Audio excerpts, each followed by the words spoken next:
Gino Pettis Adventures. I'm still Gino. It's still my adventures. And it is the first day of the rest of your life. So, hit the like, subscribe. You know the drill. Anyway, here we are. Part 2. Part 2 of immigrating to Colombia.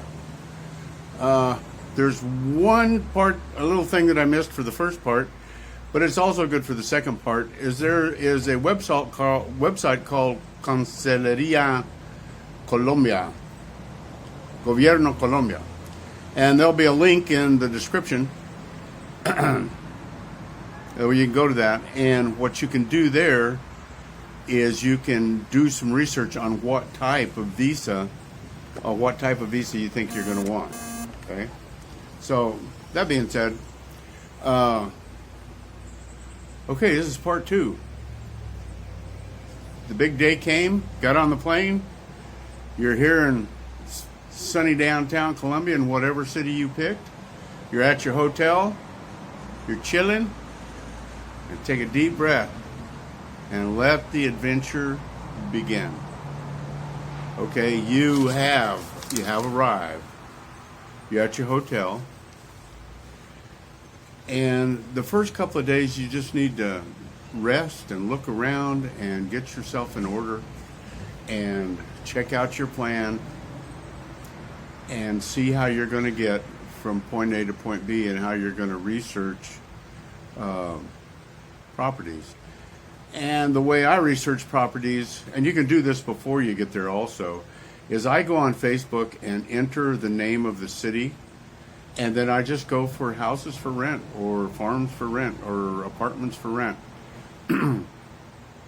And most all of them are have a translation button to where you can translate them into English, and you can actually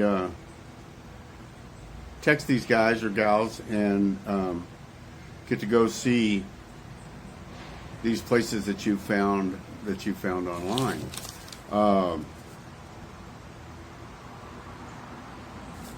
Be sure and have yourself a little notebook and carry a pen with you, or if you write notes on your phone, do that. But I prefer writing them down on paper. I don't know, maybe that's just because I'm old. But the battery won't die on a notebook. Nobody will steal your notebook, and they'll damn sure steal your phone in Colombia. So, okay, there's a few words to the wise. And the main word to the wise is, after you've arrived in Colombia, is don't be stupid. Don't be papaya. And what that means is, don't be a papaya. That means don't be a target. You need to be hyper vigilant of your surroundings in Colombia. It's not the United States. And there's places in the United States you better watch your six too, which means you better watch your backside. But even more so in Colombia. It's a poor country. Cell phone's worth a lot of money. They'll steal your cell phone. I mean, it's not good or bad, it just is. There's places all over the United States that'll steal your cell phone, and it'll probably hurt you too. So, with that being said, I mean, I'll give you an example.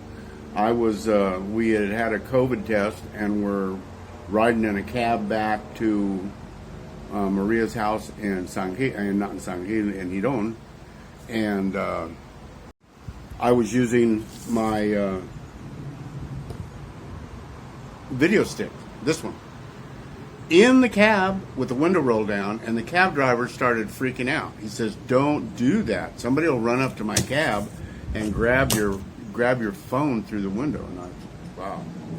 I mean, I take pretty good precautions, but I didn't think that they would actually reach in a rolling vehicle and snatch your camera off your end of your camera stick, but I guess they will.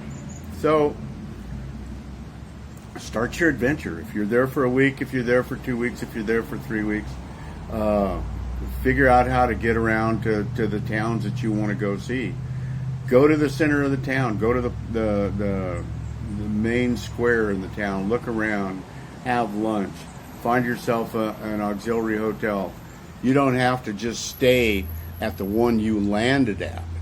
As a matter of fact, I wouldn't stay at that hotel more than two or 3 days, unless you really, really like the area, and you want to find a place to live in that area. And the important part is you're going to have culture shock. You're going to have culture shock, and you just have to remain calm. Remain calm. And another thing, the flip side of that is, if you drink, don't drink too much. Don't be the ugly drunk American. I have a friend of mine that had been to Colombia, I don't know how many times, 3, 4, 5 times, and partying with his buddies, and yeah, he went back. He wasn't really sure that he liked Colombia that much, but he went back, and he didn't take his friend with him this time for some unknown reason. They couldn't go together, and he didn't drink very much while he was there, and he was just, oh my God, Colombia is so nice. It's he says, I think I've been drinking too much while I was there the first few times. I felt horrible when I got home. Anyway, it kind of makes me laugh a little, because I used to drink a lot too, and I used to feel horrible when I got home. And there's places I had to go back to sober to actually figure out what they were like. So that being said, it's all good. Just be careful. Just be careful. You're here looking for a place to spend the rest of your life. This isn't just a vacation. This is not just a vacation. So you need to learn. You need to learn what ATMs work with your debit cards. You need to look around at the banks. I don't know what your proficiency in Spanish is, but it better get better. If you don't speak any Spanish at all, it's going to be hard to defend yourself. But you can do it. I mean, it's not doable. You just, it's going to be harder. So just get in the mix. Start your adventure.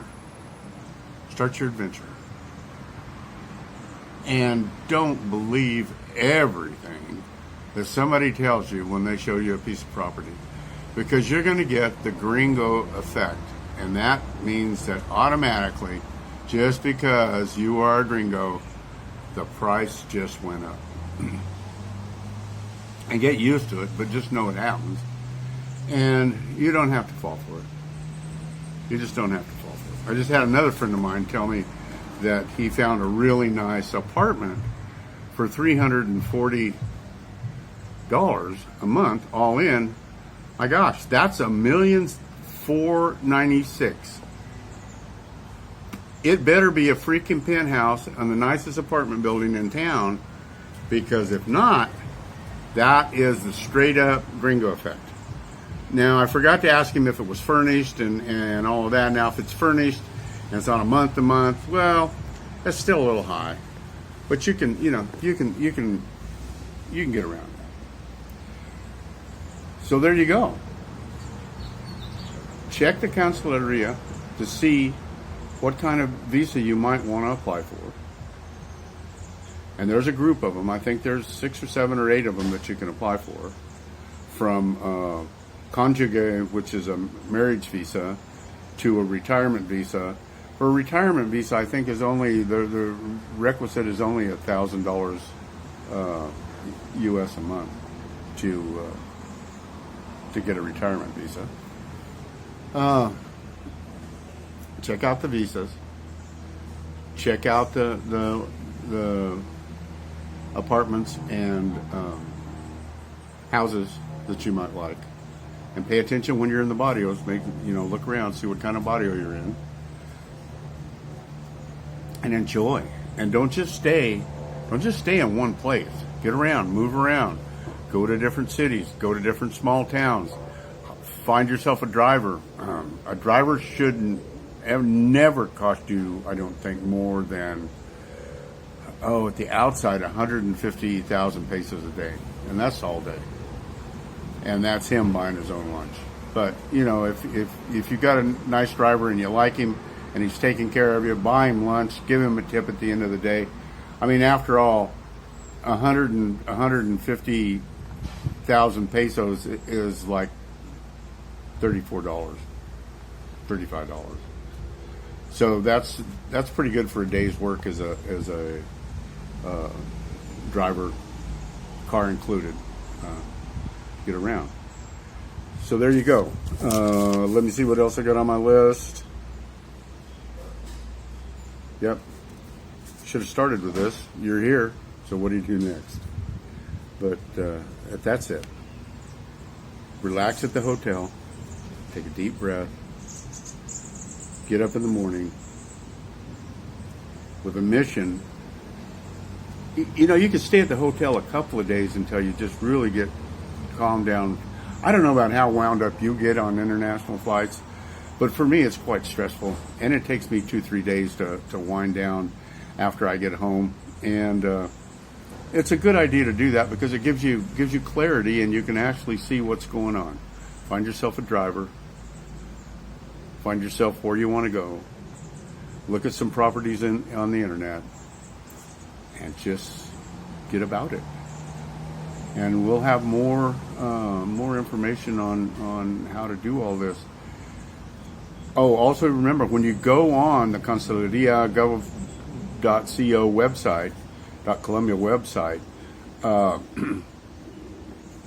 pretty much all of the pages will translate into English if you need them. The translations aren't always the best, but they are translations, and that'll help you out.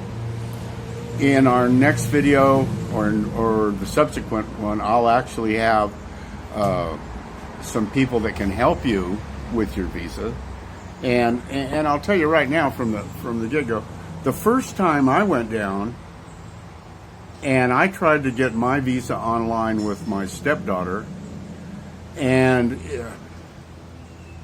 it cost us $200-300, and we didn't get it done. And the reason we didn't get it done is because, well, number one, she wasn't on it all the time, and they nitpick. They want little things that will just make you crazy.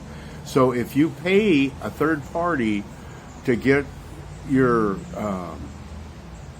visa, whatever kind you go for, just make sure it's contingent. No extra fees. It's contingent on them getting you your visa, because that puts the ball in their court. They have to do all the legwork. They have to do all the nitpicking stuff. But if they call you up and say they need a picture of your mother, you better have a picture of your mother, and you better be able to send it to them pretty post haste. So that's it. That's it. Get there. My God, I've arrived. What do I do now? You relax. Be sure and eat. Be sure and stay hydrated. Be sure and pay attention. Don't walk around with your phone on a selfie stick. Keep your phone in your front pocket. I mean, if you like it, if you want to get rid of your phone, you just do whatever you want with it, and somebody will drive by on a motorcycle and take it. So don't be a papaya. Don't be a target. Don't be a target. Watch your six. Have your head on a swivel. And just be vigilant. Be vigilant. Be vigilant. Be vigilant, and everything will be okay. So we'll get into a little deeper in this on part 3, but this is the end of part 2. It's the first day of the rest of your life, buddy. And you're in Colombia. Check it out. It is the first day of the rest of your life. Nothing changes. Nothing changes. And we will see you on the flip side.